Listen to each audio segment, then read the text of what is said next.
Good afternoon, everybody. Thank you all for joining us this afternoon.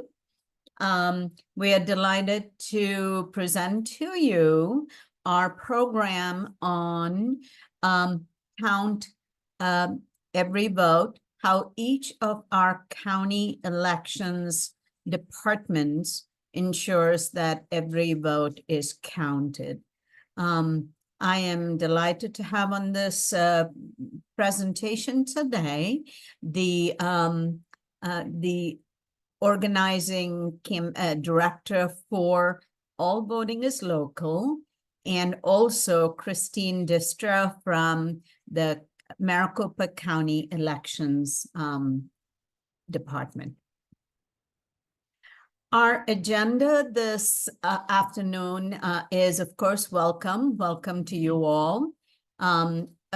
Some introductions, and then I'm going to hand off to Amanda Lugo from All Voting is Local to talk us through best practices as we ensure that members who are participating who require additional support in the information we're providing, either through sign language or through closed captioning, can avail themselves.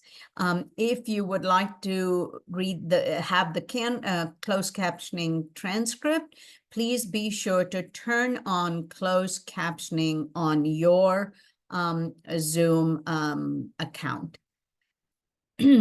With that, I'm going to start by introducing the League of Women Voters of Arizona. My name is Penny Sharan. I am, and that's spelled PINNYSHEORAN.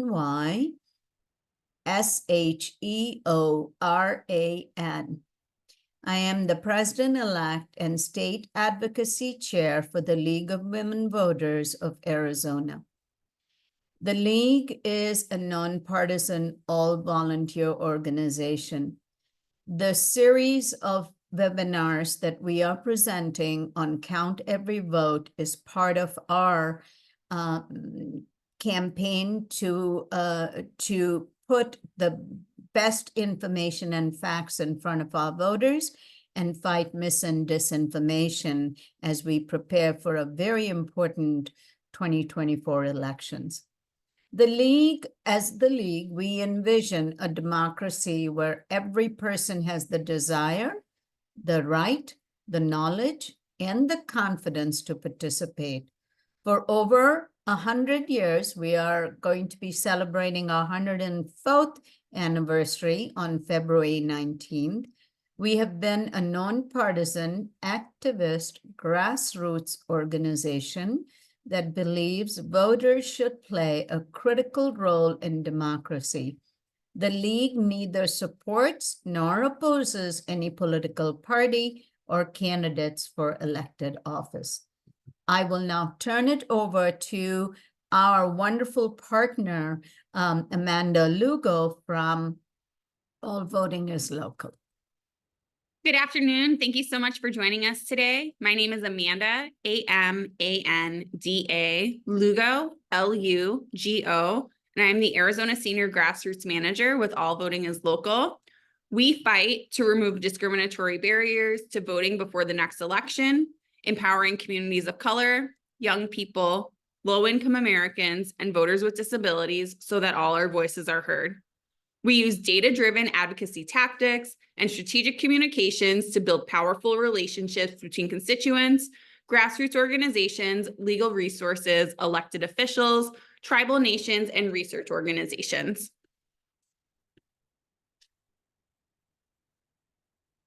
We do have ASL interpreting today, so these are just some best practices that we will follow. Speakers will have their cameras on when they are speaking. It's always the best practice to spell your name the first time you introduce yourself. We want to eliminate background noise. Make sure the room you're presenting in is well lit. Only have your camera on when you're speaking. Reintroduce yourself when you resume speaking. Speak at a normal pace and tone. If our interpreters need our speakers to slow down or spell something out, they will ask us. Use the Q&A function to submit questions. I will be monitoring the chat as our presentation goes on. I just posted a voter information guide for the PPE. We will also be sending follow-up materials in an email following our presentation today. And just know that our interpreters will translate everything that we say. Thank you so much for joining us today.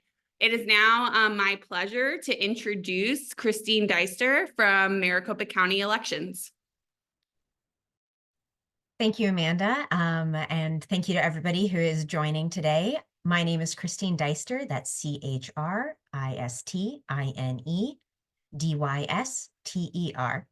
I'm the Deputy Director of Elections for Maricopa County Elections, a division of the Board of Supervisors, and I will be covering some information regarding the 2024 March presidential preference election and just some larger information about how elections are run in Maricopa County. All right. Oh.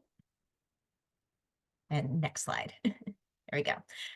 All right. So starting off with a little bit of information about the two elections that we have coming up in March.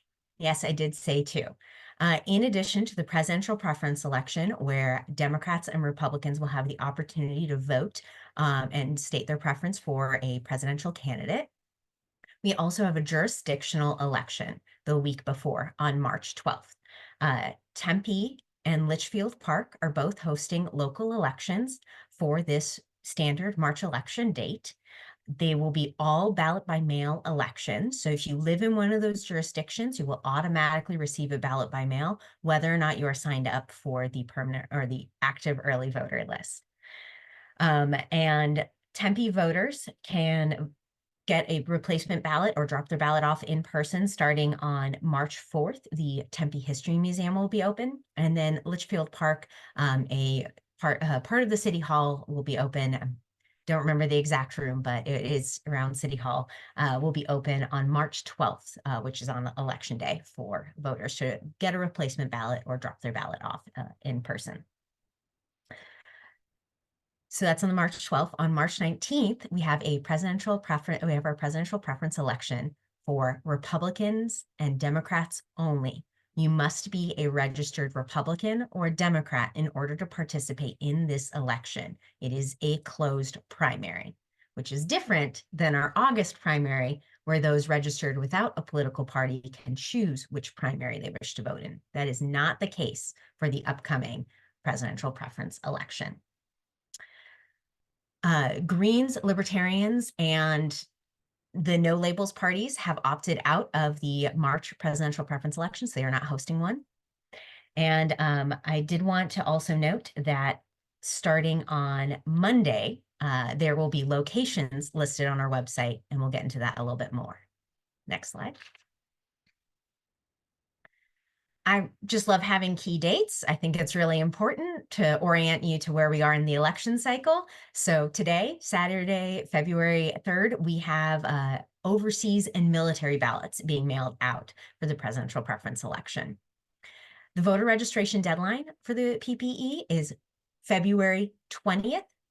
That is moved one day from the standard 29-day deadline due to a holiday. You must be registered as a Republican or Democrat by that date if you wish to participate in the election. Early ballots will be mailed out on February 21st, and additionally, a few early voting locations will open that date. Early voting does end on Friday, March 15th. However, emergency voting is available Saturday, Sunday, and Monday if you have an emergency that would prevent you from voting on Election Day. Election Day is Tuesday, March 19th. So please mark it in your calendars. Make sure you have a plan to vote or have dropped off your ballot by then. If you want to help us out in the election department, it is a best practice to drop your ballot off by the Friday before Election Day. So that'd be March 15th. So if you want to earn a gold star for voting, please try to turn in your early ballot by then. And we'll get to that a little bit when we get to counting. If there is a signature mismatch, or if you had to vote a conditional provisional whereby you did not provide proper ID to vote in person, the last day to cure that ballot is Tuesday, March 26th. Go to the next slide. This is a little bit of a perspective in Maricopa County and what we're planning for. So anytime we are looking at setting up an election and determining how many voting locations to have available, how many temporary staff members to hire, and what kind of weekends and evenings we should expect to be working, we try to look at the highest historical turnouts. So in this chart, you can see that in 2008 and 2016, which is when we had both Democratic and Republican presidential preference elections occurring at the same time, we had between 50 to 54% turnout. So we were planning for that top turnout. Whether or not that's the case remains to be seen, but that's what we like to plan on. I would also like to note, if it's the formatting's a little bit funky, but we are also planning for 19 to 32,000 provisional ballots, which is much larger than we'd expect even in a general election. And that's because we expect a lot of voters registered without a political party will try to come and vote. And unfortunately, we'll have to be issued a provisional ballot, which will not be counted because they are not eligible to vote in this election. All right, next slide. One of the, I guess, great things about Arizona is we do have that active early voter list, which makes voting very convenient for many people in many different situations. The number of voters on that list has increased, year after year. And for the upcoming PPE, 83% of voters are on the active early voter list. So they have that opportunity to vote by mail if they so choose. Next slide. We encourage you to check your information online at beballotready.vote if you live in Maricopa County. That's beballotready.vote. This is your one-stop shop for information about your voter registration. It's changed a little bit since the last major election. We gave it a facelift and connected it more directly with several services.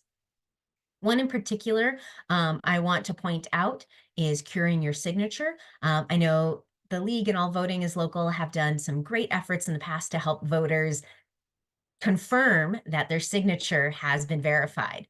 If there is an issue with a voter's signature, they will be able to cure that signature right on beballotready.vote without leaving our website. So please make sure you save that as a resource. Another resource I hope many people on this call are already signed up for is the automatic text alerts about your early ballot. If you are registered on the active early voter list, you can get updates on when your ballot is being prepared, when your ballot is mailed to you, when your ballot is received back, and when it's signature verified and sent to be counted. It is a great way to be confident that your ballot has been received by Maricopa County. Go to the next slide.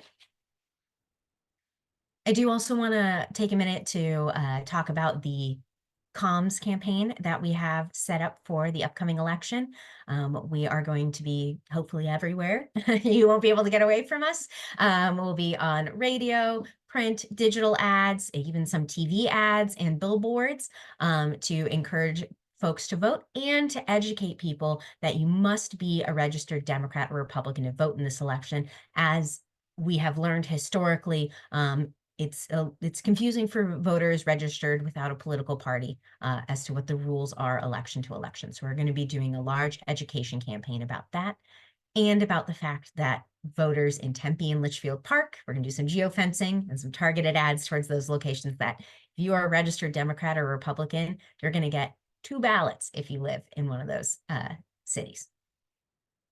All right, we'll go to the next slide.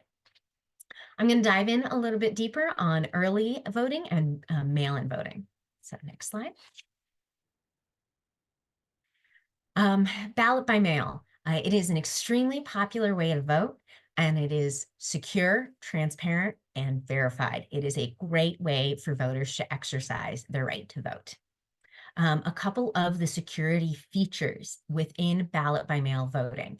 First of all, you have to be a registered voter in order to get your ballot by mail. And you have to have been a registered voter who proved ID. So that would be making sure your driver's license is attached to your voter registration, making sure your the last four of your social security is attached. There are a couple different ways you can prove ID, but it is that extra, you're a registered voter who has also proven identity, and that's how you can get your ballot by mail. 90 days before election, probably a lot of you got this in the mail. We send out a verification card to test your address. So not only did we test your address when you first registered to vote, and we sent you that voter ID card, but we're testing it again 90 days before every election to make sure that you live there. And that's official election mail that is non-forwardable. So if you no longer live at that address, the post office can't just forward it to your new address. They have to send it back to us, and we will then handle it from there. So we send out that 90-day notice alerting you that you're going to get your ballot by mail, but also is to test to the address. This third point is really, like I said, just good security for your peace of mind. I encourage folks to sign up to get those automatic text updates regarding their ballot by mail. Point number 4, our ballot by mails are 100% signature verified. And we're even adding a second layer of signature verification. So every single ballot will get 2 looks at it before it is confirmed. And if a signature is questioned, that signature is not just rejected, we then do additional research. It goes to a manager, somebody who has a higher level of training, who will then review the signature to see if it can be accepted or not. If it cannot be accepted, if it really just does not match any past signatures that we have on file, we then contact the voter, either, depending on how far away we are from election day, either by mail, phone, or if you're signed up for those automatic texts, you will get that automatic text telling you you need to take action. And then, like I said, you can go into BeBallotReady.vote and cure that signature right on the spot. Or you can call into our office if you prefer. And then only verified ballots are counted. Once those signatures have been verified, then that ballot can be sent to processing to be counted, and only at that point in time. All right, we'll go to the next slide here. This is just a little bit of information for those voters in one of the 2 jurisdictions having 2 elections. Your presidential preference election ballot is going to have this yellowish stripe. It's this like a chartreuse color, really. It's supposed to be yellow, but the ballot's green, so it turns out kind of greenish yellow. And it'll say for presidential preference election only. So voters in the Tempe and Litchfield Park areas have to make sure they get their presidential preference election ballot back in the envelope with the yellow stripe on it, and that their city ballot should go into the envelope that does not have a yellow stripe on it. All right, next slide. I also want to take a minute to point out our voter assistance programs. We have large print ballots. As you can see, they're very large. They're the size of a tablecloth, but they are that larger print. So folks who have vision impairment can vote independently, so if they so choose. We also offer Braille ballots for those who prefer Braille to an audio ballot, so they can vote independently via mail. And then for voters who need assistance getting their ballot or voting their ballot, we can deploy something called a special election board, which are temporary employees of ours, 1 Democrat, 1 Republican, that can come to the voter in special circumstances. If you need to request one of these services, you can do so by emailing seb@risc.maricopa.gov. That's SEB as in Special Election Board at risc.maricopa.gov. You can also go on our website to learn more about these voter assistance programs to find out if they are right for you. And we can go to the next slide. I'm now going to cover a little bit about in-person voting. So if you're not one of the over 80% of voters who prefer to vote by mail, you might prefer in-person voting. Next slide. And this is an evolving slide, our in-person voting options. We actually locked in our last couple voting locations, knock on wood, none drop out. We have 155 locations confirmed for this upcoming election. We do have 10 vote centers that will be opening on February 21st. So if you really want to go in person on that first day of voting, there will be 10 locations available. All of our voting locations are a vote center model. That means you can go to any location in Maricopa County if you're a Maricopa County voter, and cast your ballot there regardless of where you live. So you can go somewhere more convenient to work or to school, rather than somewhere close to your house if you prefer. It's available to you. We have taken into account major light rail lines, bus routes, and freeways, and tried to make sure we have locations convenient to those main commuting corridors.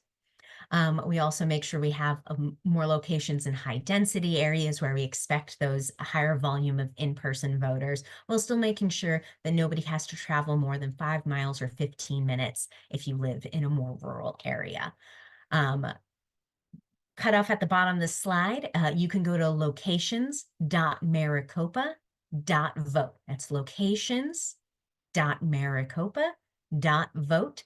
On Monday, we will be posting all 155 voting locations. You can see when a voting location near you is going to open, what its hours are, and even link directly to a map to see where it is relative to where you are.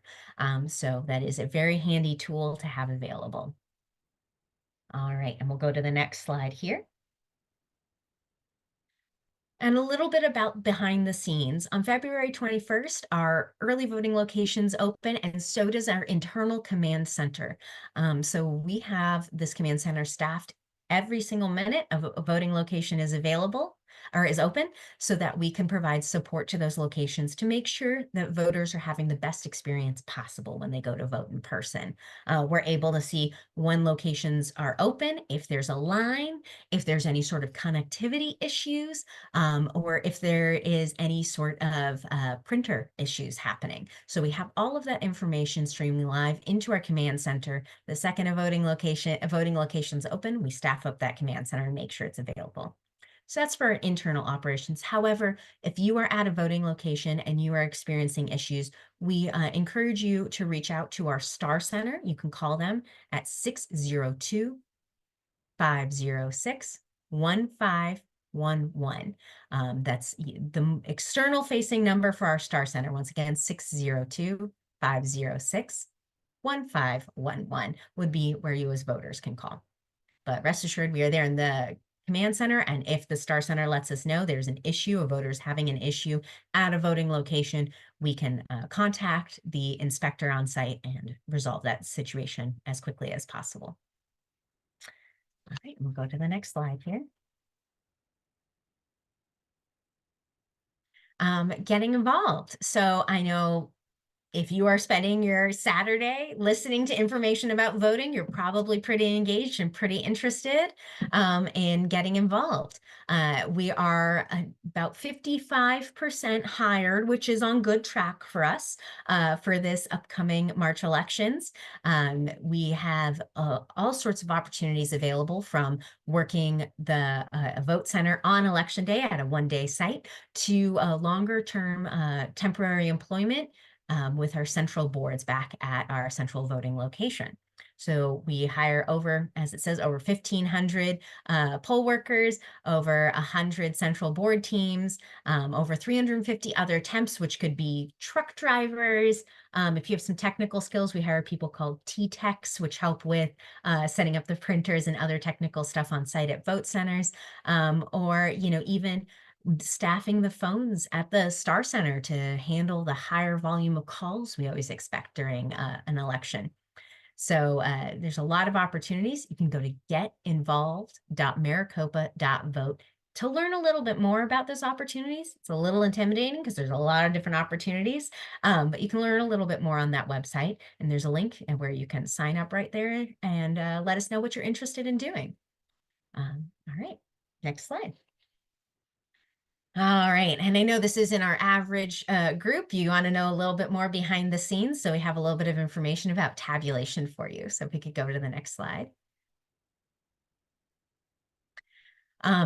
So our tabulation center, or ballot tabulation center, or BTC as we refer to it, is, the heart of the election operation. This is where our central count machines are, which is the machines that count every single early ballot, which we've covered is the vast majority of the ballots that we receive. It's also where our server sits. You can see it in this picture. It's behind that glass door there. So it's a transparent glass box. So you can see it on live TV 24/7. And our server houses all of our election data for a specific election. And it's also where adjudication and duplication occur for our early ballots. And I can answer questions about that if anybody's curious more about those. But just a few of the security features that we have in our ballot tabulation center. First of all, it's an air-gapped system. Everything in that room is connected to the server behind that glass door. Nothing is connected to any external hard drives, servers, or information. Nothing in that room is Wi-Fi enabled. Everything is hardwired. And as you can see that racking in this shot on the ceiling, if this were a color photo, you'd be able to see the different colors. We can trace every single wire to its individual device that is hooked up to, and then back to that server. So everything is just as an air-gapped network, all internal to the ballot tabulation center. There is a 24/7 live camera feed. So if you really enjoy watching paint dry, maybe switch it up a little bit and watch our live feed. Usually there's not too much going on, but if you are interested, starting on Tuesday of this upcoming week, we are going to be starting to test our election equipment that's going to be deployed. So we're deploying over 500 pieces of equipment for this election. So that'd be our vote center tabulators for election day, where you can have your ballot tabulated on site, and our accessible voting equipment. So you can see us starting to do that. We're going to do a little bit next week and a little bit the following week. But the big, exciting logic and accuracy test with the Secretary of State's office, where they come out and test our system, is going to be on February 20th at 3:30 p.m. There'll be a link to that on our website, so you can go to I think it'll be, the short link is videos.maricopa.vote. But if you get to the Maricopa County election page, you'll be able to find it from there. But videos.maricopa.vote will take you to we'll do a live stream that's a little bit closer up. You'll be able to hear us talking. We'll talk through how we're testing the equipment. And that'll be the Secretary of State test, where they bring in ballots where we don't know what the results are, but the Secretary of State does. So it's a little bit of a blind test there. And we confirm that the equipment is functioning correctly. All right, next slide. So changes and improvements. Maricopa County, we have a philosophy of continuous improvement. And so this is what we're improving for our upcoming March elections. Yep. So renovations, we have been undergoing renovations for a good part of the odd year to increase our capacity by 50% so that we can get faster throughput of those ballots, especially post-election day when everybody's waiting for results. We're doing our best to make sure that we can increase our speed there. Of course, for us, accuracy is far more important than speed, so we're still making sure we do accuracy before speed. We have increased our tabulation capacity. We have doubled the amount of high-speed tabulators we have. And we've even brought on more permanent staff to help us get through the election and help us with our preparation for the election. One issue that did come up in 2022 was our printers were not acting as we expected. So we have phased out the printers that had issues on election day in 2022 and have purchased new, more robust printers to ensure that that does not occur again. And we've also increased our security as we are always looking at ways to make sure our elections are more secure while still keeping them accessible. And we'll go to my last slide here, and I believe I'm opening up for questions after that. Next slide. There we go. All right. So I wanted to make sure you guys had all of those websites I said. So beballotready.vote, that is your one-stop shop for checking your voter information. You can see if you're registered for the upcoming election. You can see if you're scheduled to get your ballot by mail. You can see where your most convenient voting location will be. It's just a wealth of information specific to you as a voter. Locations.maricopa.vote is where you can find all voting locations. Like I said, that'll be live on Monday with all 155 voting locations. And then getinvolved.maricopa.vote is where you can go for if you would like to sign up to be a worker for elections. And then a great way to stay updated with election information is to follow us at Maricopa Vote, Facebook, Instagram, and X, Twitter, whatever you call it. Alrighty. And I believe I'm opening up for questions. I'm not sure if I'll see them in the chat or if people are raising their hand. We do not have any questions right now in the chat or in the Q&A function. Great. I was so thorough that there are no questions, of course. Well, you know, please, if you guys have any questions, you can reach out to us. Yeah, I gave you the phone number, but if you want to scribble down our email, it's voterinfo@risc.maricopa.gov. We're happy to answer any questions, or I'll hang out for a little bit if other questions do pop up. I'm happy to answer them.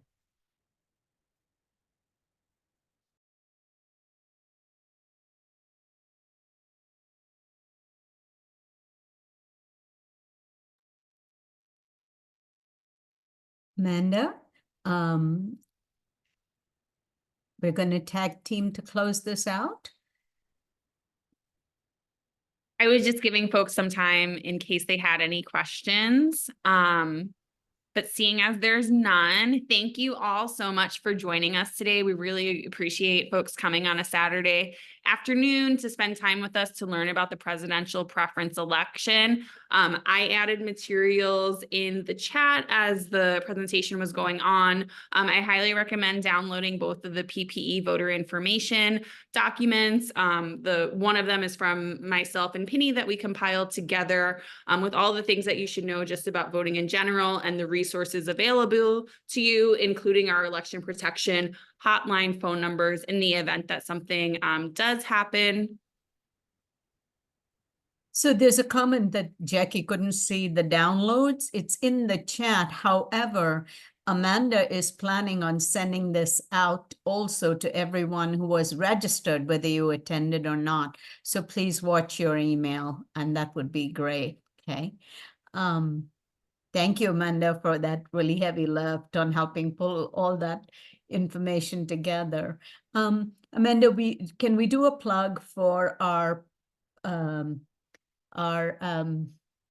elect EP volunteers? Would you do that? If you don't mind, this is a good time to do that. Yeah, so election protection is essentially a backup to support Maricopa County and all of our counties in Arizona in the event that you experience anything at the polls that maybe seems unusual or there is an issue that presents itself. So I will actually paste that information in the chat that has all of our hotline information, but we are looking for election protection volunteers, and there's various different ways that you can participate, including working with me, who will be serving as the Maricopa County captain for all 3 elections this cycle. You can help me in the command center. You can take calls to the EP hotline. You can also be a rover. A rover is someone that essentially just drives around to different vote centers and assists people and provides assistance at the vote centers. Excuse me. Yep. So Carol, we will be sending all the materials that have been sent out. They were shared as PDFs from me, but we will be sharing them again following this presentation. So if you're interested in election protection, I will put my email in the chat. It is amanda@allvotingislocal.org. And we are going to start our trainings for election protection volunteers. I'd like to make a comment about election protection. Certainly, thank you, Amanda, for putting your email. There will be the league has participated through volunteers who are league members in election protection for the last 3 election cycles, and we will be very actively involved. Please read your Members Matter. It'll have all the details you need in order to know how to volunteer for this effort. If you're a league member, we ask that you identify yourself as a league member so we know how to reach out to you and get you the support you need. So please do remember to read your Members Matter. It's going to go out next week, and it will have and will continue to have information for those of you who would like to volunteer, and invite others to be part of the election protection work that is ahead of us. With that, we are about 8 minutes beyond the time. I would like to thank Christine so much for giving up her Saturday to make this really wonderful presentation. Amanda, for giving up your Saturday for doing all the work you did to put resources up in the chat, and Amanda will be sending emails out. Thank you so much, everybody, and we wish you all a wonderful weekend. Thank you.